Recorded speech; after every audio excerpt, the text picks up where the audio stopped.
I want to talk about. Um, I put up this slide, and it's called Five Money Secrets That Wealthy Black Families Will Never Tell You. And I thought this was a kind of a great thing to do in terms of talking about family wealth and just what that looks like and what the mindset is, and just kind of a simple reminder for those who are really trying to figure out like a framework for your own family. So here's the slide. I put it on my Instagram. My Instagram is Dr. Boyce Finance, and so here's the first thing.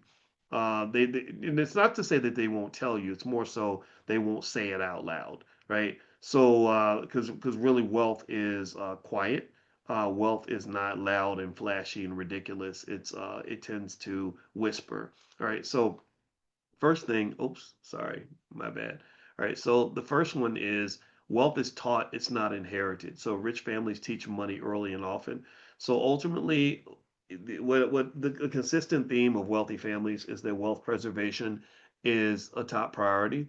And also, they don't trust the system in many cases. They don't believe politicians are going to make you rich. They don't believe that your job is going to make you rich. They don't believe that you get rich by just following the rules, the social rules that other people put in place. You build wealth and maintain the wealth by kind of carving your own path and protecting what is yours.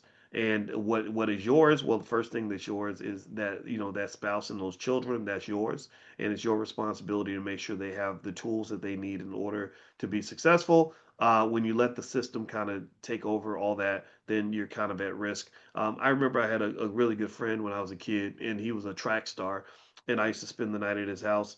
And I remember that he had good parents, and they sent him to school every day, and they made sure he didn't misbehave. So he gets to the point where he's getting recruited by all these colleges to go run track and play football, and he takes the ACT.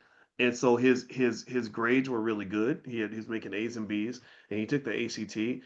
And on the ACT, like I think I got a 23. A good score would be closer to 30. I think he got like a 7 or 8 on the ACT. And what was fascinating to me, and as I was learning, as I watched this happen, was that his parents didn't know that he was being sent to school every day, and they weren't even really teaching him how to read.